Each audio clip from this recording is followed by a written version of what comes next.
Before we move on to the next section, I do want to give you guys some additional practice with a 5-step process for maximizing profits. And we do so with a few of the practice problems, 31, 32, and 33 specifically. And so far, we've been working with this 5-step process for maximizing profits only using an illustration or graph, but we can use the same process when we have very specific numbers laid out in a table as such. So let's go ahead and see how things are slightly different, but also the same as well. First, we notice that this toy-making firm in the table faces a market price of $20. And because we are taking a look at perfect competition, we notice that the market price of $20 is also our marginal revenue. So remember, marginal revenue equals the price under perfect competition. That's always going to be the case under this market structure. What is our first step in the process? Our first step is to go ahead and find marginal revenue equals to marginal cost. And we do have a marginal cost table column right here. But you're going to notice that, hey, we don't exactly have $20 in any of these particular numbers, which is why we have to use a little bit more intuition to build this up. You notice that the marginal cost starts off pretty high, starts to go down, and starts to increase once again. So in this instance, we notice that our marginal revenue line intersects the marginal cost line in two different points. So exactly which one of these intersections is going to be the best for the firm in this instance? So let's use a little bit of intuition. Typically, we do skip over the first intersection just because the firm is sort of starting off. So we just want to go ahead, skip a few sort of numbers for the marginal cost, the first few quantities, and go ahead and take a look at the quantity of 4 right here. Does it make sense for this firm to be producing with a quantity of 40 with a marginal cost of $19.23? And the answer is, yeah, it does. It absolutely makes sense for the firm to continue on with production right here because remember the marginal revenue is $20, meaning that they're receiving $20 for every unit that they sell, but it's only costing them $19.23 to produce this additional good. So if marginal revenue is bigger than marginal cost, you should go ahead and increase your production. Then we continue on with the next step. With 54 units, does it make sense for the firm to continue past this point? And once again, the answer is yes. They're receiving $20 for every additional unit they sell, but it only costs them $17.86 for each additional unit they produce. So once again, continue on with production. Does it make sense for them to produce 66 units? And that's where the answer now becomes no. They're only receiving $20, but now it's costing them $20.83. So therefore, it's not going to be in the best interest. It's not incentivized for the firm to produce 66 units in this case. So therefore, we notice that the firm's profit maximizing Q in this case, we can call it Q star, is going to equal to 54 units. So in this example, we try to get as close as we can to $20 without going over $20 because if we go over, if the marginal cost goes over the marginal revenue or the price, then that's exactly where they're going to be losing money. So in this case, we notice that Q star is going to be the second intersection, as we sort of call it. We'll just call it Q star in general. And we typically skip over this first intersection and just go straight to the second intersection. And that Q star is equal to 54 units. Then we continue on with the other steps of the process. So step number 1 was to find MR equals to MC, and that's exactly where we are with 1786. Step number 2 is to find the profit maximizing quantity, that's 54. The profit maximizing price is step number 3. We already know that because the information is given to us, that's $20. Step number 4 is to find ATC, and we notice that ATC is $32.41.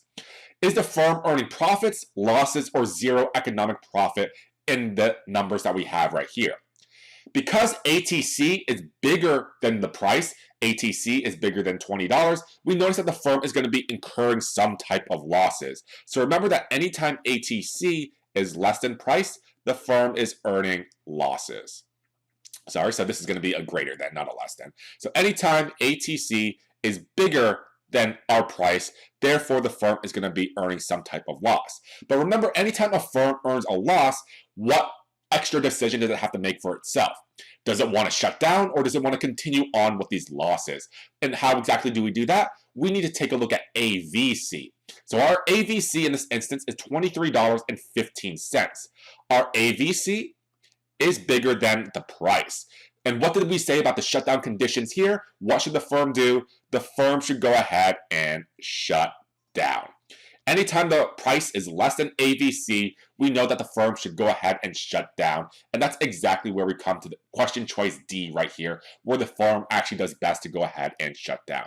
So we did the same 5-step pattern for maximizing profits as we did with the graphical case, but now we're inserting specific numbers and we follow the same methodology as we do here.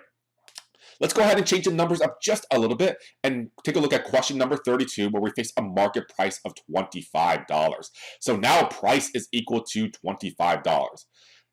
As we take a look at our first step, where it is MR equal to MC, we notice that it hits at 2 different points. So once again, do we hit the first intersection or do we hit the second intersection?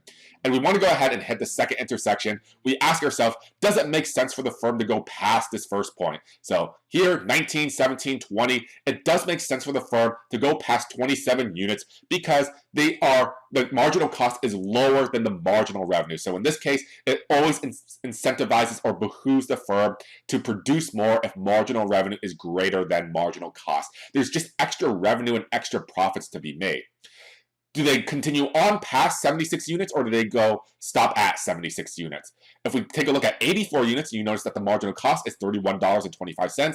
So they say, oh no, that marginal cost is now larger than our marginal revenue. So once again, we're going to stop here at the new Q star of 25 and 75 for the 76 for the quantity. Then we follow the same exact steps.